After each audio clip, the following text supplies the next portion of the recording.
We have the Xbox financial report to look at the quarterly report, where we have some interesting numbers on the decline as well as the growth of Xbox in the different segments. We also have an interesting report showing just how big of a publisher Xbox is. And I think this is going to be signaling for the future who the biggest publisher in the world is. As we know, PlayStation went through some restructuring. It all goes into effect April 1st, but alongside the announcements of restructuring, we got some other announcements from PlayStation that I think is great. And I think this is showing them continuing to make that move to a different strategy that will be better for gamers in the long run. So we will take a look at that. We have some other information here about Bioware. They went through some changes. It's not as bad as some of the people out there were making it out to be before they made their announcement here. So we will take a look at that. The Dino Crisis is coming back, which is pretty cool. And we'll get into some other stuff here. But before we continue, if you do enjoy daily gaming news and content, please consider hitting that subscribe button. I see about half of you who watch are not subscribed. If you enjoy this channel, put out daily videos covering the gaming world, hit the subscribe, help the channel grow, and I really appreciate it. So let's jump into it right here.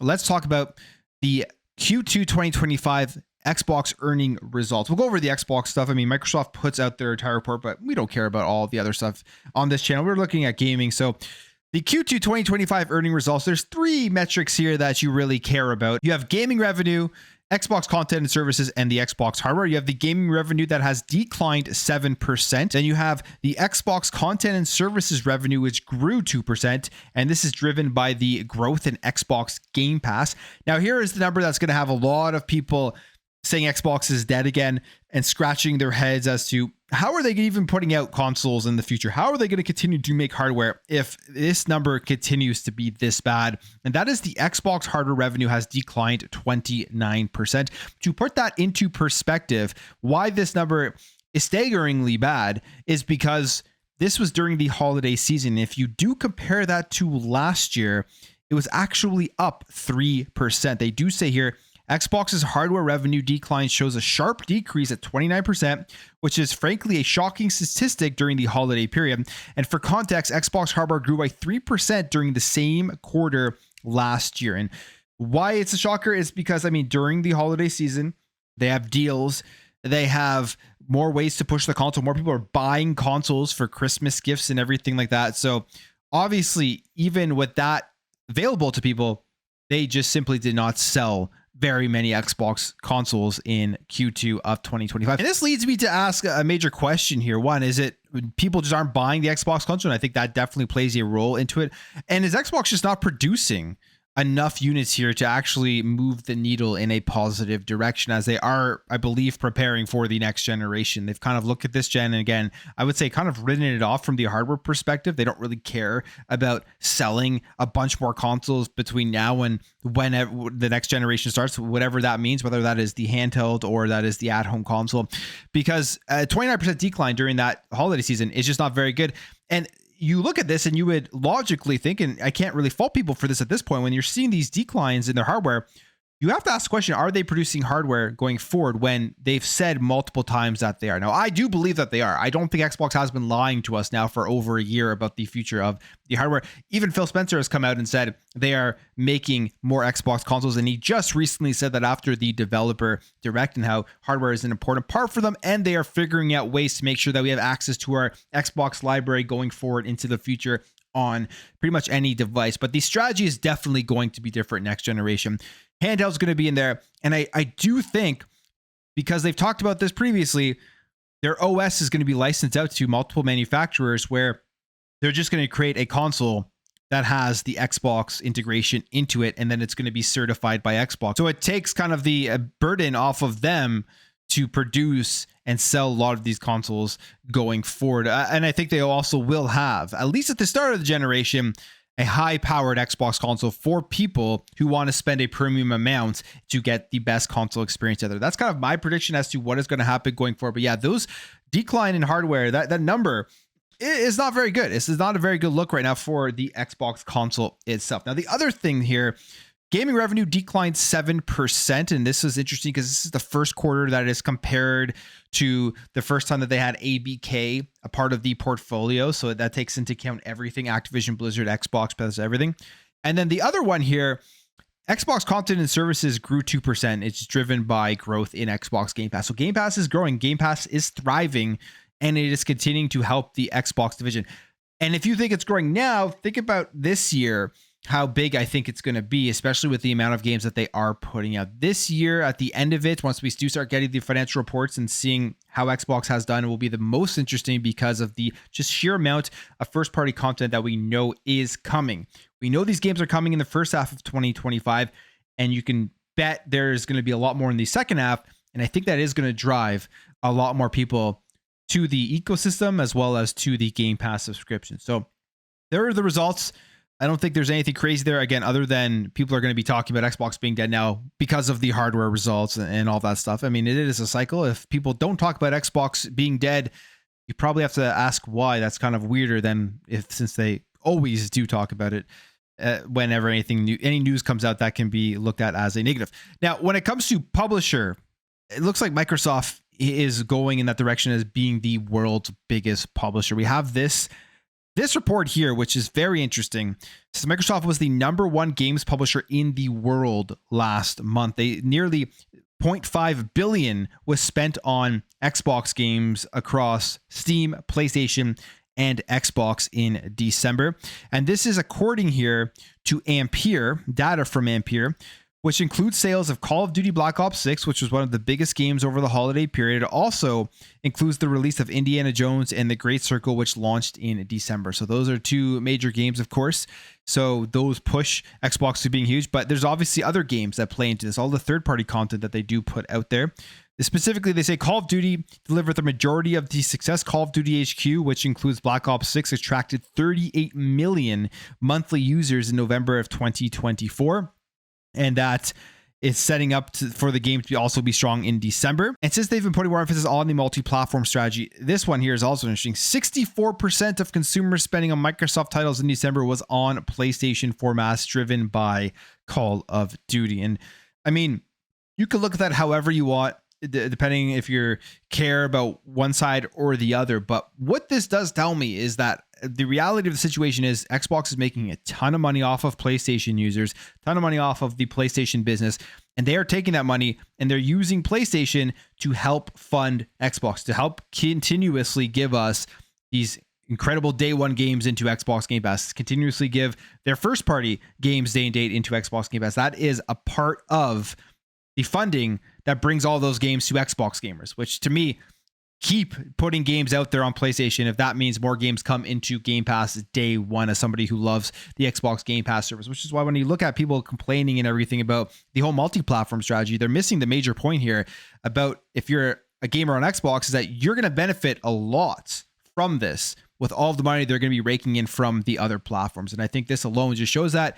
And with the Call of Duty every single year, they're continuously going to get tons and tons of money off of it from PlayStation users, because I think they'll just continue to buy Call of Duty on PlayStation. If you've been playing Call of Duty on PlayStation now for the last number of years, all your friends are there and everything, just going to go buy it every year on PlayStation. You're probably not even going to think about signing up to Game Pass just to play Call of Duty. It goes on here and says that Microsoft was comfortably ahead of second place EA, which generated 366 million over the same period, which was driven by EA Sports FC 25. And Ampere data also revealed that 30 million hours were spent playing Fortnite on Christmas Day, which meant the average Fortnite gamer spent 2.3 hours on the game on that day, and 20 million hours were spent on Call of Duty during Christmas. So there's just some interesting analysis there. And the other thing here that could be playing into the future as to when you're looking at the publisher wars, I guess if you want to look at that, Xbox is going to be fighting Chinese companies like Tencent and NetEase. They say here that 4 key Chinese published games that drove the numbers last month, including Marvel Rivals from NetEase, Path of Exile 2 from Tencent, Infinity Nikki from Paper Games, and Delta Force from Tencent. Tencent is going to be so big here going forward as they are continuously trying to get their tentacles into more things, and as well as put more games out and publish more major games here in the West. And then they have full access to the Chinese market, priority access, you could say. You saw that with a game like Black Myth Wukong. So very, very big stuff here that is going to be happening going forward for Xbox on the publisher side of things. And they are the #1 last month, and we'll see if that does continue going forward. All right. Now, as we do move forward in the gaming industry, as we do move forward into the future, I think PC for a lot of people is becoming the option that is the best option, because essentially you're going to get access to everything aside from Nintendo first party games. But there are people out there you could talk to and they'll tell you you can still get access to those, although it's not recommended because Nintendo takes that stuff relatively seriously. But you could technically get access to any game on PC from any publisher and any manufacturer out there, any platform. So PC is going to be huge, and we're seeing game developers now also flock more to PC, some of them even leaving the console behind. This was via a GDC survey saying that game devs are flocking to PC, leaving consoles behind. And specifically, they're saying several factors may be contributing to this shift. One potential catalyst is the rising popularity of Valve's Steam Deck, which we've seen take off. And then, not explicitly listed as a platform option in the survey, 44% of developers who selected others specifically mentioned the Steam Deck as a platform of interest. And if you're wondering why Xbox and PlayStation, they want to get into mobile, and why we're seeing so many PC handhelds come out from the other manufacturers, is because Steam Deck kicked this all off, and they were very successful. So everyone wants to get a piece of that pie. They say the accessibility of PC as a development platform likely plays a crucial role as well. And with relatively low barriers to entry, developers can create and distribute games on platforms like Steam with minimal upfront costs. So this is reflected here in this survey that they did. So they asked here, which platforms are being used for your current project? And 80% of them said PC, followed by 38% for the PlayStation 5, 34% for the Xbox Series X and S, 29% for Android. And then it goes down from there. You got iOS, Mac, and Nintendo Switch at 20%. So PC, it does more and more look like that is the ultimate platform of the future, especially when you have a thing like the Xbox app on there with Game Pass and everything. You're seeing PlayStation put their games on there. So more people are going, I think, to transfer over from console to PC going forward. And this is why you're seeing these strategy shifts from Xbox and PlayStation. They know that they have to reach these customers, and the best way to do it is just to put the games on the platform itself. And in fact, PlayStation, after they made their restructuring announcement, they've made some good news here. I mean, the good news for PlayStation, I think, unless I'm missing something crazy out there, has been few and far between over the last little while, but it's now looking a lot more positive, and I hope this continues throughout 2025. But this was a major issue with PlayStation games going on PC. It was the requirement for you to sign up for a PSN account. I think for a lot of people, they just don't want to do it, but the bigger issue was that it cut out a lot of countries who wouldn't be able to sign up for an account and wouldn't get access to these games.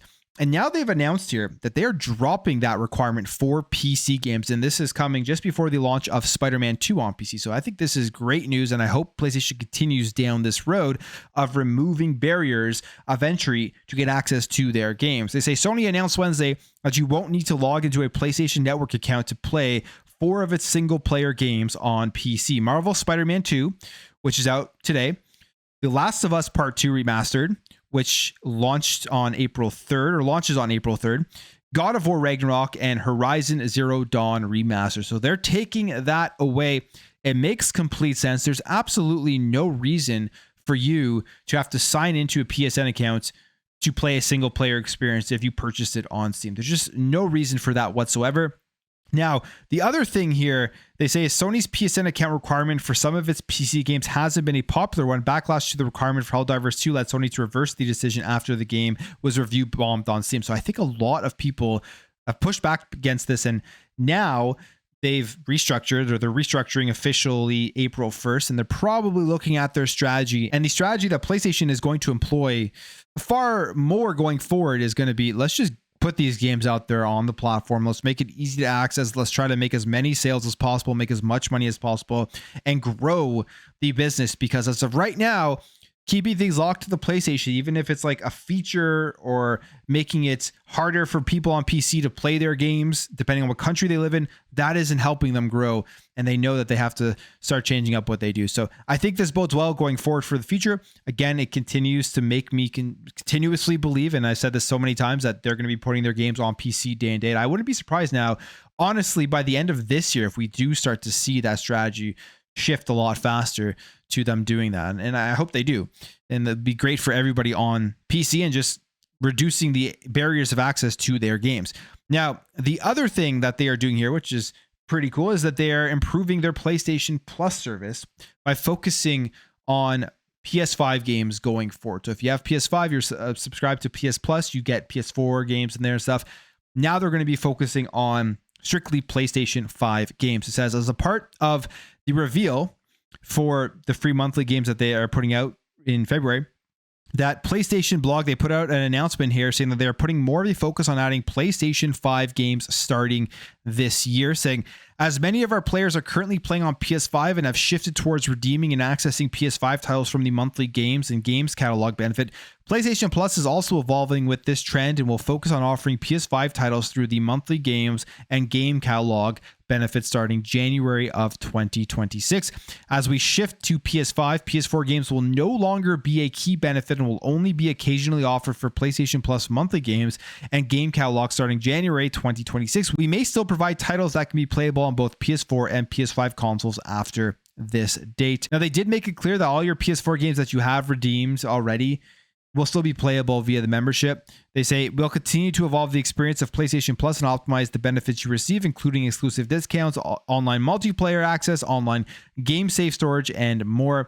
And as we shift our focus to PS5, we look forward to adding new PS5 titles monthly for you to enjoy. So there you have it. They are improving the overall service because they're probably also looking at their transfer rates from PS4 to PS5, and now they have enough people on the PlayStation 5 where they can come out and make this announcement. But overall, that is a good thing, and it does show that they are serious about subscription, just like Xbox is with Xbox Game Pass, and they're going to try to do things here to continuously make it better to get more people to subscribe. So everyone out there who thinks that subscription's dying, Game Pass isn't going to make it, well, PlayStation is double downing here and investing more in their subscription service.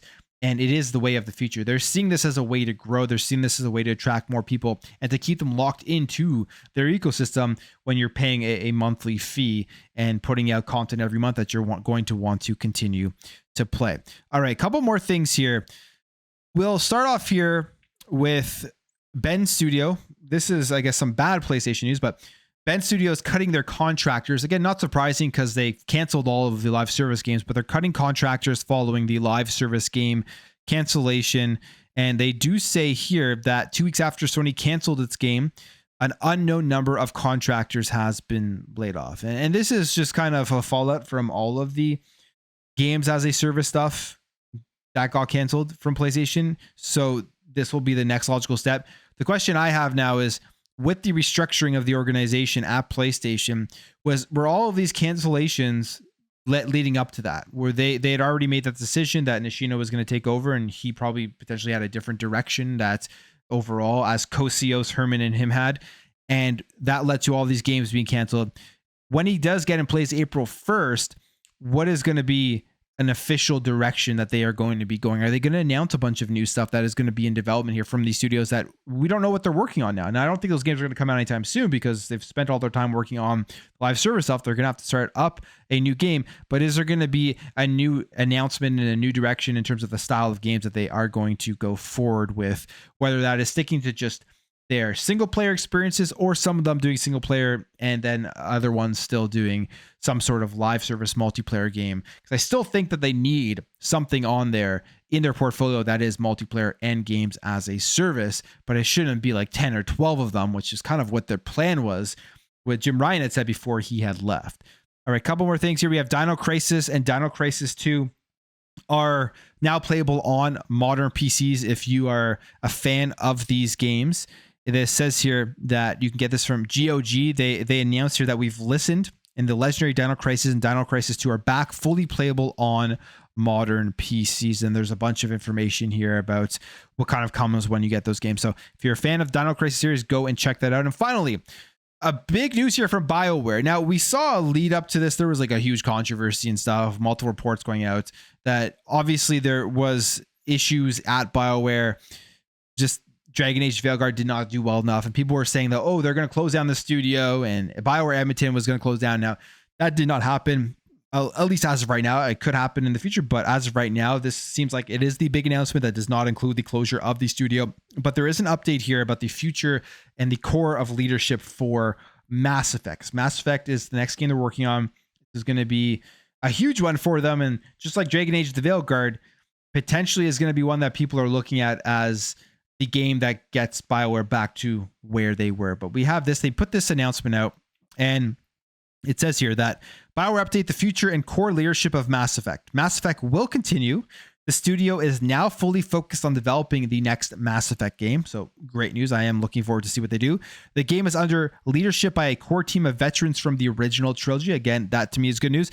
Led by Michael Gamble, executive producer going back to Mass Effect 2.